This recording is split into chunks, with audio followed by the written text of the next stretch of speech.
Bonjour à tous, bienvenue chez Atlas Concorde. Nous avons le plaisir, avec Benjamin Copin, ici présent, rédacteur au chef de Cuisine et Bain Magazine, de recevoir des acteurs de la cuisine pour parler ensemble de l'évolution de cette pièce qui est devenue, au fil des ans, centrale dans l'habitat. Alors, pour en discuter, nous recevons Raphaël Coulon. Vous êtes directrice des ventes France de Simatic. Bonjour. Nous recevons également Nathalie Coste. Vous êtes responsable des ventes également pour 1000. Oui, c'est bien cela. Frédéric. Et Sophie Lacroix, vous êtes fondatrice de Bureau Lacroix, une agence d'architecture d'intérieur qui fait à la fois du retail et évidemment de l'habitat. Bonsoir. Pour commencer ce tour de table, justement, j'ai commencé avec vous, Sophie, vous qui créez des espaces. Vous êtes architecte d'intérieur depuis combien de temps? Alors, j'ai monté mon agence il y a 3 ans et demi, bientôt 4 ans, donc elle est assez jeune. Mais on a déjà vu une grande évolution dans la demande du client, surtout au niveau de la cuisine et des espaces dînatoires de manière générale. Comment vous voyez cette évolution? La cuisine prend de plus en plus de place. Est-ce qu'elle se rapproche finalement pour intégrer petit à petit les pièces de vie? Bien sûr, elle est de plus en plus fondue dans les espaces de réception de manière générale. Quand on vient, on reçoit chez soi, on reçoit autour de la cuisine, on reçoit plus dans son salon, mais d'abord on va recevoir dans la cuisine. Donc elles prennent énormément de place. Et ça devient une annexe du séjour presque maintenant. Alors d'ailleurs, avant même le Covid, qui a changé les habitudes, parce que on sait tous, je pense ici, alors peut-être moi, vous avez une très belle cuisine, hein, j'imagine. Moi, c'est pas le cas. Je me suis rendu compte que ma cuisine n'était pas terrible, que plein de choses n'étaient pas terribles chez moi, parce que quand on y passe 3 mois, c'est assez flagrant. Benjamin, est-ce que tu peux revenir un peu sur l'histoire de la cuisine au XXe siècle, parce que c'est une pièce qui a considérablement évolué.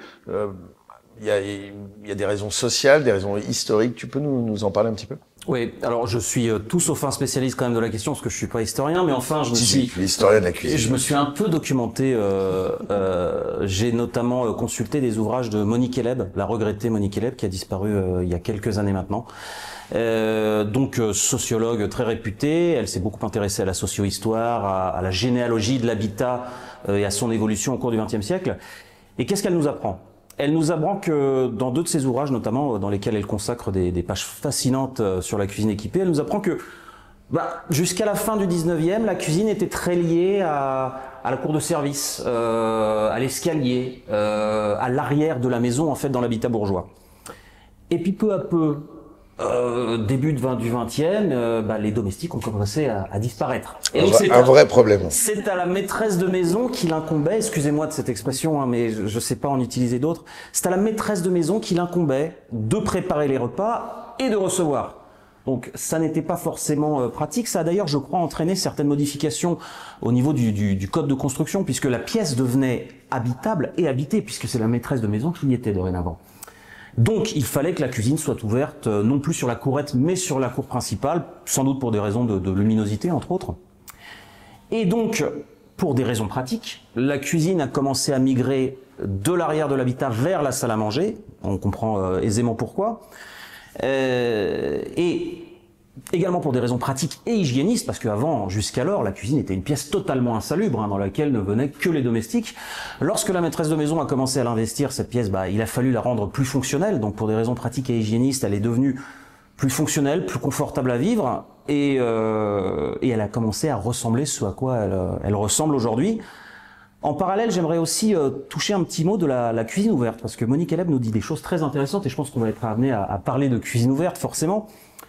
On l'a qualifié à tort, semble-t-il. C'est l'histoire de la cuisine américaine. De cuisine américaine. Et il semblerait que ce soit parfaitement erroné, parce que la cuisine ouverte, d'après Monique Eleb, est née au début du XXe siècle en France. Elle se destinait au début à l'intention des classes modestes, des classes populaires.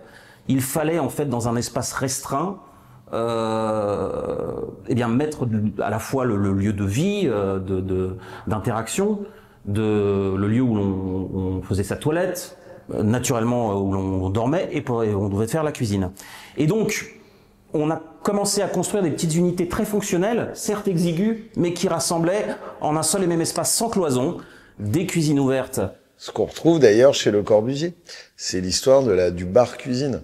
On le trouve aussi chez Charlotte Perriand. C'est ces cuisines finalement qui sont de la largeur peut-être d'une unité de placard ou 2 unités et qui sont directement dans le salon qui lui-même est un salon salle à manger. Exactement. Et alors en fait c'est resté donc cette cuisine ouverte est restée à l'intention des classes modestes jusque dans les années 60.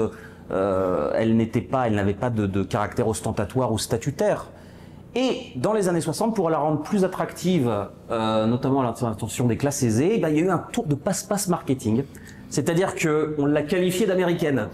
On l'a qualifiée d'américaine, pourquoi? Parce qu'à l'époque, il y avait un engouement extraordinaire pour l'Amérique, les États-Unis, tout ce qui nous venait de là-bas. Comme l'électroménager d'ailleurs, on en parlera tout à l'heure. Oui, on en sera amené à en parler tout à l'heure. Et donc, de fait, en la qualifiant d'américaine, elle devenait socialement acceptable pour les classes aisées et on en a fait d'un produit au départ destiné aux classes les plus modestes un produit d'avant-garde. Et il faut pas occulter, et j'en finirai avec ça, l'influence grandissante également des sitcoms à partir des années 60. Non, mais c'est intéressant parce que pour filmer les interactions de ces jeunes gens, leurs amours impossibles, leurs états d'âme, c'était plus facile de le filmer sans cloison entre la cuisine et le séjour, puisque c'est les lieux où ils interagissaient le plus souvent. On en apprend des trucs chez Cuisine et Bain Magazine grâce à Benjamin Coppens. Grâce à Benjamin, grâce à Monique Eleb, je tiens à le souligner. Donc Raphaël, vous constatez, j'imagine, une évolution sensible qui s'est accélérée depuis le Covid, ou c'est quelque chose qui avait, comme je le pense, commencé déjà avant avec des îlots de plus en plus, prenant une place de plus en plus grande dans l'habitat? C'est vrai que l'envie d'un îlot de cuisine et d'une cuisine ouverte date d'avant le Covid, bien avant. Ça a été vraiment le rêve que la cuisine devienne un meuble design, finalement, où on est passé au-delà de la pure fonction, ce qui est quelque part un basique maintenant, mais de trouver quelque chose de supplémentaire dans un dessin, et d'autant plus quand la cuisine est visible, où effectivement il y avait toute une chose assez acceptable quand les cuisines étaient fermées, où finalement il y avait que les maîtres de maison ou la famille qui y avaient accès, et quand on avait des invités, finalement, peu importe qu'elles soient vraiment élégantes, coordonnées, etc. Quand on a fait tomber les cloisons, tout est devenu visible, et du coup aussi très important de que tout soit cohérent et coordonné, que ça aille de l'électroménager, qui du coup devient une façade en tant que telle, et donc apporte des lignes, des proportions, des brillances ou pas, et effectivement dans l'architecture de pouvoir faire un lien en matière, couleur, proportion avec les tables de repas qui des fois se prolongent de l'îlot d'ailleurs, deviennent fusionnés avec l'îlot, et les canapés, toute la partie réception, et de ce fait effectivement la cuisine devient, le meuble de cuisine devient un meuble à part entière, design, et va s'ajuster au fil du temps dans les tendances réelles de l'architecture d'intérieur. Alors, de la même manière, on a suivi à peu près cette même tendance avec l'électroménager, avec peut-être un petit rétro-pédalage sur certains plans, on en parlera ensemble tout à l'heure. Vous, comment ça s'exprime? Déjà, vous avez proposé des produits de plus en plus beaux, tout simplement, parce que voilà, on est passé de la façade blanche à de l'inox, à des choses plus travaillées. Chez Miele, ça a commencé quand cette transformation vers un vrai produit design en tant que tel? Je parle pas d'encastrable encore, mais quelque chose de design et de visible. Alors ça a commencé bien avant le Covid, en effet, et on s'est toujours attaché chez Miele à ce que la cuisine s'intègre bien dans l'habitat et dans le séjour, comme dans une cuisine. Et d'ailleurs, il y a un de mes collègues allemands qui me dit le grand avantage des appareils Miele, c'est qu'ils se fondent dans le décor pour mettre en valeur le meuble, que ce soit le meuble de cuisine ou le meuble du séjour. Et si bien dans cette mouvance et cet objectif, Miele a sorti en 2025 le nouveau coloris Pearl Beige. Donc tous nos fours, des hottes sont d'un coloris très doux, très harmonieux, qui s'intègre dans le séjour et dans la cuisine, et qui est très lisse, sans poignée pour l'instant, avec des écrans tactiles comme un téléphone, donc extrêmement intuitif, mais derrière avec une domotique extrêmement élaborée. Ensuite, on a aussi intégré la notion que souhaitent les architectes, les clients, les fabricants de meubles, que la plaque de cuisson disparaisse. Alors, il y a deux choix, soit elle disparaît carrément sous le plan de travail, et nous, on a pris le parti pris d'avoir un verre texturé, black mat, qui s'intègre complètement, qui disparaît et met en valeur le plan de travail. Mais elle est en surface, elle s'adapte s'adapte aussi avec tout ce qui est hôte ou sans hôte, et voilà. Donc ça reste discret parce que c'est intéressant d'ailleurs ce que vous dites, parce que d'abord c'est très juste, et effectivement les fabricants d'électroménagers s'adaptent à ce parti pris de plus en plus minimaliste, et on a d'ailleurs des connaisseurs autour de la table. Si je ne m'abuse, Simatic est l'inventeur de la cuisine sans poignée, n'est-ce pas? C'est ça, effectivement. Bravo, d'ailleurs, je voulais vous en féliciter. Mais alors je me suis laissé dire, moi je n'étais pas à l'époque journaliste dans le secteur de la cuisine équipée, mais je me suis laissé dire qu'il y a 20 ans, l'électroménager avait presque valeur statutaire, c'est-à-dire qu'il fallait l'afficher quoi qu'il arrive. Alors qu'aujourd'hui, finalement, il a tendance de plus en plus à être dissimulé, toujours efficace. Mais... Justement, je voudrais qu'on en parle avec Sophie. On allait parler de la même chose, à savoir, voilà, c'était très statutaire. Ça fait un peu penser aux télés. Dans les années 90, début 2000, c'est juste. Il y a eu les grandes télés Sony cathodiques. Après, on a eu les marques design comme Bang & Olufsen. Et puis là, il y a eu les plasmas. Fallait absolument montrer. C'était très statutaire. Et là, maintenant, on n'en veut plus. On veut que tout soit dissimulé. Est-ce que vous ressentez la même chose dans la cuisine ou il y a encore une ambivalence? Oui et non, je pense qu'il y a deux écoles. On a des clients qui adorent avoir le truc parfaitement intégré avec justement, parfois ça va très loin, c'est carrément le plan de travail qui devient la plaque de cuisson et elle disparaît complètement. Donc ça, c'est quand même assez génial pour pouvoir créer des espaces et le penser comme un espace de décor, quoi. Mais il y a aussi cette tendance de revenir à une cuisine un peu de grand-mère et puis que ce soit un peu plus riche. Et j'ai des clients aussi qui me demandent des choses un peu plus vintage. Donc il y a vraiment deux écoles, deux partis pris très forts entre le minimalisme et puis justement toute cette demande un peu rétro, d'avoir justement les feux à l'ancienne et l'inox cuisinier finalement. Et est-ce que ça va jusqu'au chapeau de gendarme en façade ou Presque.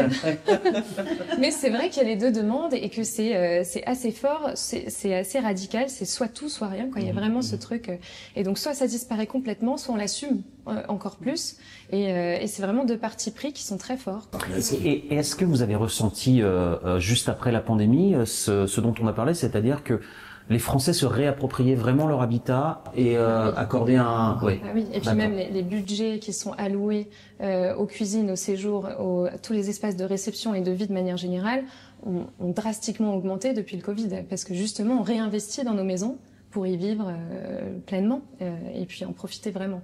Donc oui, c'était vraiment un vrai sujet et une demande très forte de réintégrer la cuisine au cœur de la vie quotidienne. On n'y passe plus juste pour faire un plat, s'en aller rapide. C'est vraiment un moment de partage, c'est une expérience qu'on vient chercher.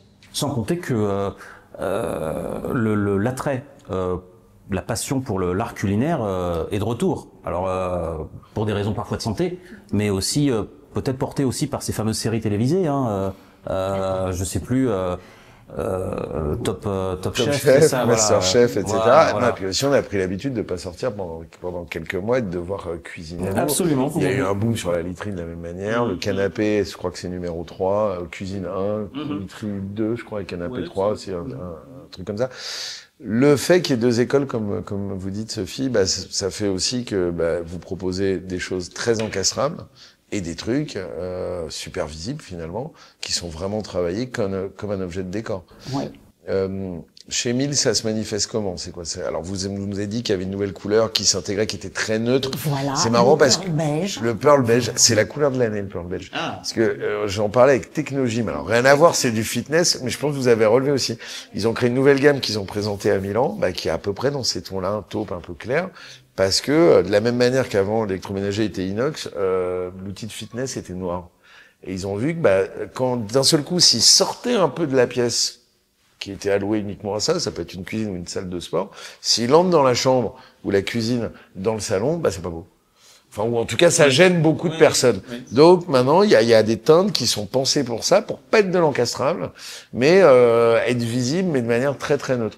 Donc vous proposez les deux, c'est ça? Vous vendez quoi en plus d'ailleurs? On propose différents coloris, le pearl beige étant sorti dernièrement, avec les façades sans poignées, mais on va sortir prochainement le pearl beige avec des poignées, parce qu'il y a quand même des clients qui souhaitent avoir une poignée apparente. Oui, surtout maintenant la quincaillerie, c'est comme un bijou de meuble, quoi. C'est beaucoup demandé, et puis ça devient un accessoire presque de luxe ou un peu ostentatoire, de se dire on a la petite poignée bijou qui vient justement habiller en fait, c'est que ce soit plus si simple que ça. Juste pour rebondir sur les couleurs, effectivement, où le beige un peu chaud, voilà, c'est une tendance acquise depuis quelques mois, on va dire depuis un peu plus d'1 an peut-être. C'est vrai que Simatic a également sorti un beige Sahara, qui est donc un beige clair, voilà, qui permet de faire cette transition, qui est plus le tout blanc un peu aseptisé et qui est encore très doux et très voilà, et très clair, qui n'est pas le taupe non plus, mais qui apporte un peu de sophistication et un peu de douceur effectivement, parce qu'on sort vraiment du côté blanc où il y a 20 ans, 60%, plus de 60% des cuisines étaient purement blanche. Voilà, tout le monde pouvait avoir 50 couleurs, mais au final, tout le monde achetait du blanc. Et aujourd'hui, le blanc reste une vente. Mais finalement, on est descendu sur moins de 20% de nos ventes avec du blanc.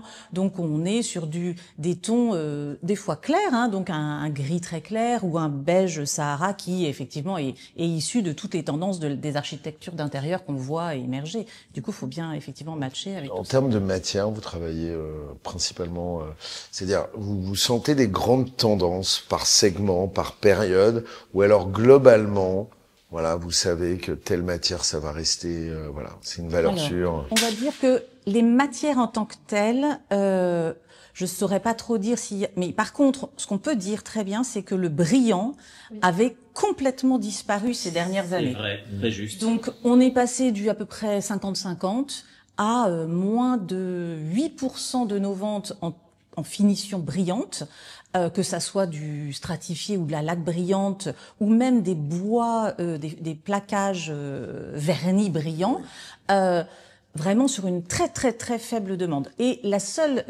On en a toujours dans notre offre Simatic, bien entendu, mais souvent on crée des petites touches de contraste, du ton sur ton avec la majorité mat et puis les meubles hauts brillants, ou voilà, une petite colonne brillante quelque part pour faire un peu de vibration, on va dire, mais le brillant reste très très faible.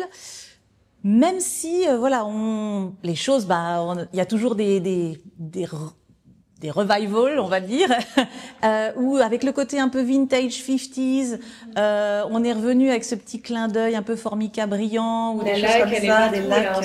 Et puis surtout dans tout ce qui va être imitation céramique, on a ce côté aussi imitation de vraie pierre, et en fait c'est plus crédible en brillant qu'en mat. Donc on a cette sensation de vrai marbre, et donc c'est ça que ça revient aussi. Tout à fait. Le côté marbré peut avoir redonner cette envie de brillance. Et vas-y Benjamin, mais pardon. c'est la question qui est savoir si on retrouvera en revanche, je dis pas que c'est souhaitable ou non, mais est-ce qu'on retrouvera ces cuisines, alors qui faisaient un peu mal aux yeux à mon goût, mais il y a 15 ans de cela, moi quand j'ai démarré, on voyait des cuisines, y compris chez des marques assez prestigieuses, des cuisines full color, c'est-à-dire exploitant toute la hauteur sous plafond et en rouge pétard brillant, ou alors en aubergine, en bleu, en vert pomme.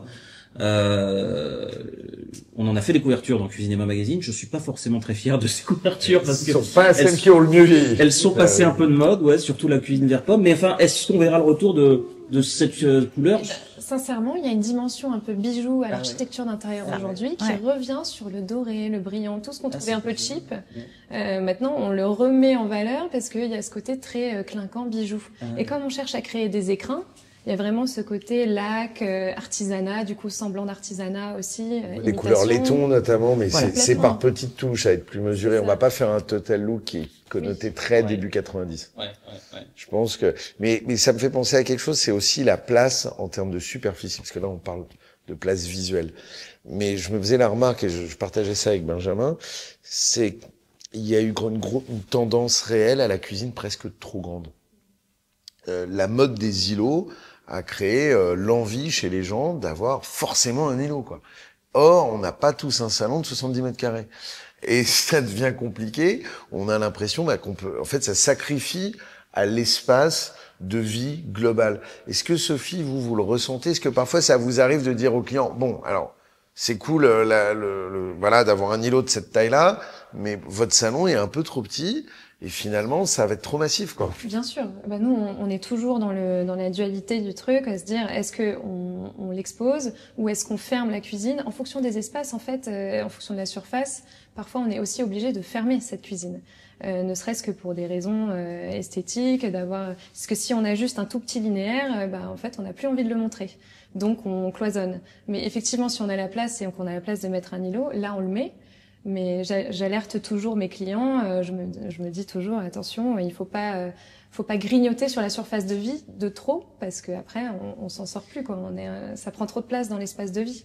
Et je pense qu'effectivement, les espaces modulables sont devenus aussi vraiment des demandes de plus en plus, et on voit dans nos cuisines, quand elles sont travaillées avec le client final, mais où il y a un architecte ou un architecte d'intérieur qui est impliqué dans la rénovation au moins de la pièce à vivre de sa manière globale, on a beaucoup de porte-à-galandage qui va séparer la cuisine de la pièce annexe, on va dire pièce à vivre, que ce soit le salon ou la salle à manger, et qui permet de dire j'ouvre ou j'ouvre pas. Ces porte-à-galandages peuvent être vitrés, teintés, translucides, enfin floutés, mais ça laisse passer une partie de la lumière, mais ça permet de quand on veut recevoir et que la réception est un peu plus amicale, on va dire, et où les invités participent à la préparation, à l'apéritif, parce qu'on sait aussi que voilà, il y a quand même effectivement cet appel vers la cuisine. Effectivement, on va ouvrir les portes, et puis quand c'est un peu plus institutionnel, ou parce que justement on veut pas trop que tel ou tel invité vienne parce que c'est un peu chahuté dans la cuisine, à ce moment-là, on va décider de fermer temporairement. Donc ça permet, je pense, quand on a la possibilité dans un travail plus large que la cuisine, ce qui est souvent le cas de nos clients qui repensent leur mode de vie quand ils refont une cuisine symétrique, quoi. Et puis il se pose une autre question lorsque la cuisine est de taille trop importante, c'est celle de l'ergonomie.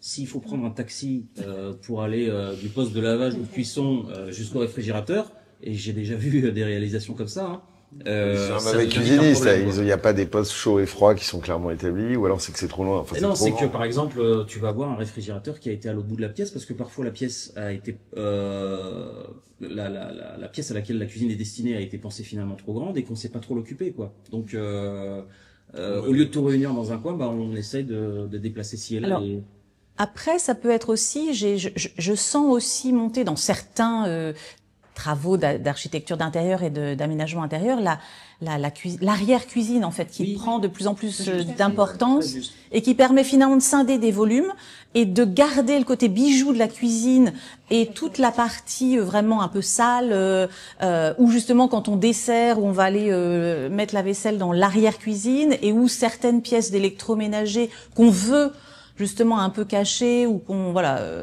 on va aller les ranger là, et souvent ça a ce prétexte aussi de praticité.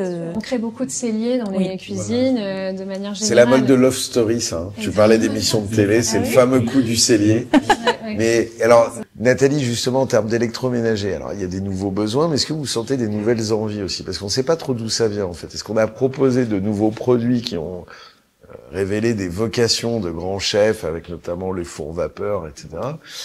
Ou alors c'est aussi, vous avez des idées chez Miele, vous allez convertir le client en lui disant, tenez, ça, vous allez vous en servir, c'est sûr. Je parle pas que de la cave à vin qui a eu un succès post-Covid dingue, il y avait rupture de stock, je crois, chez vous, parce qu'on en avait parlé déjà à l'époque, pour un besoin personnel qu'on ne divulguera pas ici. Mais c'est vrai que la cave à vin et le froid ont tendance à prendre beaucoup de place dans la cuisine. Nous, par exemple, on a développé un froid qui est beaucoup plus haut que le standard. Et maintenant, va venir un froid haut de 194, par exemple, de hauteur, et 75 de large, pour répondre à la demande des clients, des architectes, des fabricants de meubles, voilà, parce qu'il est important. C'est vrai qu'on a tendance à avoir des choses beaucoup plus larges, des frigos américains énormes où on a besoin de stocker, il y a un besoin de stocker. Je pense que c'est les restes du Covid aussi, de se dire on a besoin d'avoir vite à portée de main. Vous proposez des réfrigérateurs, mais c'est quoi le max chez vous? J'avais vu des modèles colossaux. oui, Vous alors aviez équipé, on a le Master Cool qui sont des réfrigérateurs très très larges qui peuvent être jumelés avec un congélateur total ou qui peut être ouvert par 2 portes pour le froid et en dessous les tiroirs pour la fabrique de glaçons et la congélation. Et ça, vous voyez ce type de produit, et Sophie aussi pourra nous répondre, dans des appartements à Paris de taille normale, je veux dire, ou c'est que forcément dans des trucs immenses ou des grandes maisons? Je pense que c'est vraiment une question d'intégration et de dessin de la cuisine, parce que on peut avoir cette volonté d'avoir un grand frigo et puis avoir une petite cuisine. Du coup, on la dessine autour de cet élément-là qui va être le plaisir en fait du client, et puis on s'organise sur le reste. On peut avoir un équipement très grand et le reste un peu plus moyen, et c'est pas choquant du tout, au contraire. Vous pensez qu'il y a toujours ce truc statutaire dont parlait Benjamin? Complètement, et d'autant plus aujourd'hui, parce que maintenant qu'on est revenu très centré sur la cuisine et sur l'expérience qu'on donne à ses invités, là forcément on a besoin de faire un peu de show-off, donc voilà, les choses un peu bijoux, exactement. Et la cave à vin dont vous parliez, Frédéric, c'est quelque chose de statutaire, elle est bien transparente, on peut mettre beaucoup de bouteilles ou un peu moins, mais c'est très apprécié et demandé de l'avoir dans la cuisine, bien apparente, et même elle ripe dans le séjour. Et les effets aussi qu'on donne, quand on ouvre un frigo et qu'il y a le petit filet de brume sur les légumes, ça fait très professionnel, il y a quelque chose de très, l'effet waouh, qu'on nous demande beaucoup. Et qui, en plus de l'effet waouh, augmente la conservation des aliments de manière importante, et c'est du coup beaucoup demandé. Ouais. Moi, il y a une question que j'aimerais vous poser, c'est, vous parlez de nouveaux usages justement, et entre autres de l'électroménager. Il y a 10-15 ans de ça, on parlait déjà beaucoup de connectivité en termes d'électroménager. Ça a été concrétisé, plus ou moins bien. Est-ce que vous pensez que la connectivité a de l'avenir? Oui, et depuis 2019, nous avons sorti vraiment toute une gamme d'appareils qui sont tous connectables. D'accord. Entre eux, vous voulez dire? Comment? Ils sont connectables entre eux? Ils sont connectables entre eux et on peut les piloter de son téléphone ou de sa tablette via le Wi-Fi. Et donc on peut piloter le démarrage d'un appareil avec décalage, le démarrage d'un appareil quand on est là sans forcément le programmer, et l'arrêt et le maintien chaud d'un appareil. En voyant, nous avons des fours avec une caméra et on voit toutes les minutes l'évolution de la cuisson, et on peut demander d'arrêter. La porte s'entrouvre, le maintien au chaud et s'installe, et du coup on n'est pas obligé de courir pour arrêter, sortir l'aliment. Voilà. Il y a une vraie contradiction dans c'est pas une contradiction, une évolution dans les usages. On se rend compte que, je pense que ça va de pair. Les gens ont de très belles cuisines, très grandes, très, accueillantes, pour justement accueillir. Et quand ils sont seuls, ils cuisinent moins. Il y a beaucoup de gens qui cuisinent moins quand ils sont seuls, qui finalement ont des cuisines hyper équipées avec des outils très performants et qui vont se faire livrer. Et c'est finalement, vous savez, à une époque, les gens dînaient souvent dans leur cuisine et la table de la salle à manger était réservée quand il y avait des invités. C'est ça. On a l'impression que la cuisine a pris un peu ce rôle où finalement, on va se servir réellement de sa cuisine quand on a du monde à la maison. Et c'est aussi pour ça qu'il faut qu'elle, comme vous le disiez, qu'elle soit un peu clinquante. Voilà, un peu show-off. Voilà, c'est alors, le terme. est-ce que ça deviendra comme en Italie, puisque je me suis laissé dire qu'en Italie, il y avait finalement 2 cuisines, c'est sans doute un petit peu exagéré, mais il y avait parfois 2 cuisines, l'une pour recevoir et l'autre au sous-sol où la maman est en train de cuisiner. La cuisine d'été, c'est un peu aussi des fois la cuisine secondaire, ça peut. Lui, il a quand même pensé à faciliter le travail du cook en créant des programmes automatiques. Ouais. Et on a un ingrédient dans le réfrigérateur, on regarde sur le four ce que l'on peut en faire, et le four nous aide à le cuire assez rapidement. On a même des programme mix and match qui permet de mettre l'entrée, le plat et le dessert en même temps, et l'ensemble sort cuit, soit doré, moins doré, comme le souhaite le cook, et voilà. Donc ça, c'est une solution qui est très appréciée, et c'est vrai que la montée en gamme de nos fours est liée aux programmes automatiques qu'ils proposent. Oui, plus ils sont nombreux, plus ils sont élaborés, plus le four est cher, par exemple. Et, Voilà. et c'est un réel Se justifie. argument, c'est un réel argument auquel les clients sont sensibles. Oui. On leur dit finalement, il n'y a plus qu'à découper, quoi. Oui, et puis le réchauffage, grâce à nos fours vapeur, qu'ils soient vapeur ou combinés vapeur, le réchauffage d'un plat de la veille aura la même saveur que la veille après un réchauffage à la vapeur, grâce à une vapeur très fine, pas du tout, on détrempe pas du tout l'aliment, et c'est quelque chose de très très apprécié. Je me posais la question du four vapeur parce qu'on en avait parlé. Ça a été une petite révolution ça a dans la été cuisine. une vraie révolution. Ça. Non mais j'ai même rencontré moi des particuliers qui avaient un four vapeur qui me disaient l'utiliser à la place du micro-ondes. C'est ça, mais C'est le ça. micro-ondes a tendance, alors bon, il y a encore les adeptes des micro-ondes, mais a tendance dans les prestations plus haut de gamme à être écarté. D'accord. Alors soit on va en garder un justement dans l'arrière-cuisine au cas où, mais finalement on reste dès qu'on peut en fait sur deux fours, le four en 60 par 60 on va dire, et puis un four vapeur supplémentaire si on peut. Après, Donc c'est de plus en plus courant. Il y a vraiment beaucoup de foyers, je veux dire, y compris à Paris. Toujours, j'essaie de recentrer sur, évidemment, parce que vous faites par exemple des villas incroyables et tout, mais à Paris, dans un appartement familial, on va dire de 100 mètres carrés, c'est courant qu'il y ait un four vapeur en plus du four traditionnel. Oui, oui. Là, on en met de plus en plus. C'est toujours, on vient combiner. En fait, Vous ils veulent un prenez chez maximum. 1000, hein, j'espère. Bien sûr. Ça va de soi.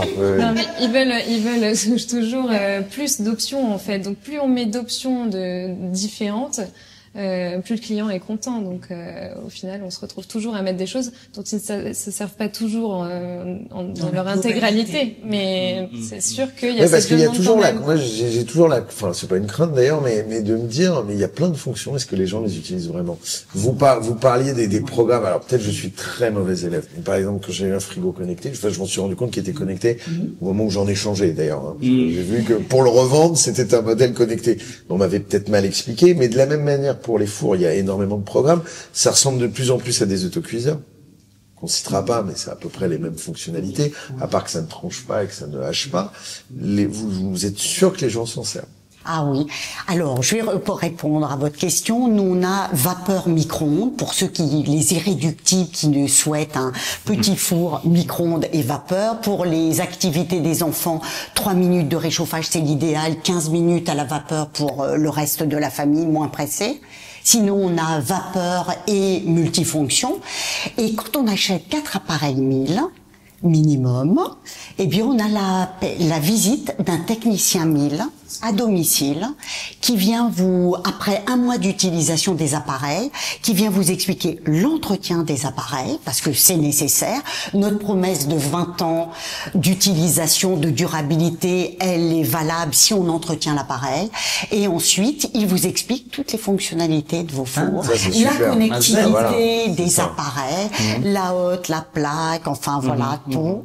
C'est très apprécié. C'est un enchantement assuré par des techniciens salariés 1000 et formés par 1000. Non mais c'est vrai que c'est là pour le coup, c'est vraiment quelque chose de très intéressant parce que parfois on se retrouve face à des appareils qui vont avoir 50 programmes, détecteurs de verglas, radar à flic et la caméra de recul, on en parle peu, mais sur les fours c'est important.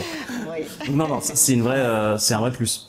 Et alors, allez-y, je vous en prie. Je voulais juste revenir un peu sur la partie design aussi de la cuisine en général, pas que fonctionnelle, qui effectivement, il y a plein de choses qui se développent dans les besoins ou dans les sophistications de rangement, de multiples d'hybridation de certaines choses.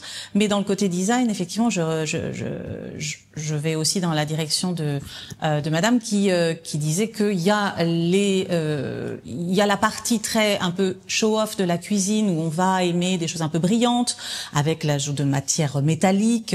Alors ça va du laiton bronze, mais aussi au nickel chromé dans certains cas, qui justement ce côté argenté brillant raffiné qui est un peu plus classique, mais aussi et qui va dans l'autre côté très minimaliste avec le sans poignée. Et dans ce cas-là, effectivement, ce qui est aussi intéressant, c'est des marques comme Simatic offrent les univers, enfin les réponses en tout cas, qui vont de la façade cadre à moulure avec la jolie poignée chromée qui est justement comme un bijou, et au côté très minimaliste où là finalement le bijou n'est pas la poignée en soi, mais peut être la lumière, par exemple, parce que la lumière dans la cuisine. Alors en ce qui concerne Simatic, on a notre modèle iconique, qui est une gorge en creux avec une lumière indirecte qui est dans la gorge, qui n'a pas de côté fonctionnel en soi, mais qui vient justement accompagner un dessin vraiment architecturé, c'est-à-dire qu'on va souligner les lignes, on va donner une légèreté au plan de travail avec une ligne justement dans la gorge de l'îlot, par exemple, qui va être rappelée par une gorge verticale des armoires. Donc on va jouer avec les perspectives, les lignes, les contrastes, non pas en termes de couleur, par exemple, ça peut être une monochrome, mais où justement l'accroche visuelle va être ces lignes de lumière dont on peut en plus maintenant bien sûr choisir la température de couleur, coordonner. Oui, c'est personnalisable, voilà, donc, même en temps réel. Tout à fait. Sophie, d'ailleurs, j'y pense, vous parlez d'extrême personnalisation. Ça vous arrive de dessiner des cuisines complètes en travaillant avec un agenceur? Bien sûr. C'est une demande de plus en plus courante, c'est une offre. Oui, on travaille main dans la main en fait avec les cuisinistes parce que nous on a une idée très précise de comment on veut intégrer les choses et puis après on ajuste avec le cuisiniste les bonnes positions pour être sûr que les triangles de circulation sont respectés, que tout est bien ergonomique, etc. Mais on dessine tout et on fait aussi le lighting design, c'est super important pour mettre en valeur soit la cave à vin justement, on en parlait tout à l'heure, pour avoir la bouteille un peu phare à afficher. Donc là, on va la mettre en lumière et puis le reste peut-être le cacher un peu et puis avoir toutes ces choses-là. Donc oui, bien sûr, on les dessine, surtout dans le résidentiel. Pour conclure notre échange, je voudrais faire un petit tour de table où, pour vous, quelles sont les prochaines évolutions majeures ? Comment vous percevez le marché? Comment vous percevez les besoins?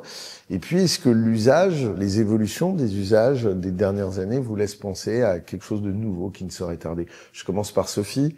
Alors personnellement, je pense qu'il y a vraiment ces deux tendances. Il y a aussi la professionnalisation un petit peu des cuisines. Je pense qu'on va aller de plus en plus vers ça. Les gens aiment bien être un peu professionnels.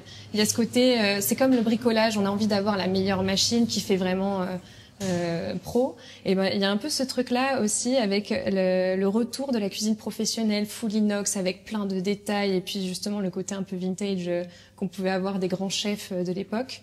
Donc ça, je pense que ça va être un grand axe. Et puis après, évidemment, l'intégration complète du décor super minimaliste qui pourra devenir complètement invisible, comme on l'évoquait tout à l'heure, avec des pierres sans aucun détail et puis qui se révèlent comme par magie être des plaques de cuisson ou d'autres accessoires. Donc je pense que ça va être les deux grands axes majeurs avec un côté très professionnel aussi. Raphaël, peut-être, avant que Nathalie nous parle de l'évolution de l'électroménager. Oui, alors effectivement, la cuisine en tant que telle, elle va aller, je pense que effectivement la personnalisation va faire que l'offre va être de plus en plus large. Clé, personnalisation, très juste. Voilà, c'est ça. Et du coup, on va aller tout à la fois vers quelque chose d'extrêmement ostentatoire, avec justement des veinages très forts, des contrastes et des couleurs qui reviennent. Alors, pas forcément un rouge sang, mais des fois des tonalités, des vraies tonalités, dans des rouges un peu éteints, des verts forêts foncés, qui vont permettre de faire le lien avec d'autres choses de la maison. Donc, des choses personnalisées à l'extrême, parce que chacun a envie de vivre son expérience et d'avoir sa cuisine. Donc je pense que ça soit dans les formes, les couleurs et les associations, on va pouvoir faire quelque chose de soit extrêmement minimaliste, genre vraiment monolithique, monochrome, où effectivement le soir on ne sait pas si c'est une bibliothèque ou une cuisine, ou effectivement le côté très ouvert, mix and match, vintage, un peu indus, où tout est ouvert, parce qu'on n'a aussi pas parlé dans la cuisine, il y a la vaisselle, c'est-à-dire qu'il y a tous les objets décoratifs de la cuisine dont les gens sont tellement friands aussi et des fois tellement frustrés de devoir les cacher. Donc la partie vitrine ou la partie bibliothèque un peu hybride, holistique, c'est-à-dire qu'on est vraiment à la fois dans la cuisine, à la fois dans le salon, où on va mélanger le petit vase, le cadre photo, les livres de cuisine, et puis des pots où on va mettre le riz, les pâtes, les sucres, etc., qui sont graphiquement très beaux. Et du coup, là, on est entre l'architecture d'intérieur et la décoration, mais on est quand même sur une scénographie de l'objet dans la cuisine. Et du coup, la cuisine devient l'écrin et le produit en tant que tel. Donc, je pense. Et vous, Nathalie, vous voyez l'avenir plus d'automatisation, plus de personnalisation? Alors, je trouve que déjà, nous sommes très automatisés. Nous avons des programmes dans nos appareils qui peuvent être personnalisés, mais moi, je pense que l'avenir va se poursuivre vers l'accentuation de la conscience environnementale. La durabilité des appareils, leur fabrication, les produits que l'on utilise pour les fabriquer, les produits qu'on utilise pour les utiliser sur un dosage très responsable, très précis, pour consommer encore moins d'énergie, encore moins d'eau, déverser de moins en moins de produits nocifs dans l'environnement. Moi, je pense que c'est un axe fort où Miele est déjà très investi, et je pense que ça se poursuivra dans ce domaine-là. Oui. Benjamin, pour conclure, tu n'es pas qu'historien de la cuisine, tu es aussi dénicheur de tendances en termes de cuisine. Moi, je rejoins. Tu es d'accord avec le constat qui est fait? Je rejoins tout ce qu'ont dit nos trois invités. J'aimerais juste souligner un point. Je pense qu'il y a un poste dans la cuisine qui va devenir de plus en plus important. Il a déjà commencé à gagner en importance, notamment esthétique. C'est le poste de lavage et notamment le mitigeur, puisqu'à mesure que la cuisine fusionne visuellement avec le séjour, qu'elle se fait discrète, que l'électroménager lui aussi se fait discret et fusionne avec la cuisine, ma foi, qu'est-ce qui reste? C'est le mitigeur. Merci à vous quatre. On a appris plein de choses. Franchement, c'était très instructif. Merci à Atlas Concorde de nous avoir accueillis toute cette journée, où vous le verrez, nous avons reçu des grands acteurs de la cuisine, Benjamin, plus exactement reçu des acteurs de la cuisine pour échanger avec eux sur leur marque, sur leur histoire et sur justement les nouvelles tendances. Merci encore, à très bientôt sur Cuisine et Bain Magazine et chez Atlas Concorde. Au revoir.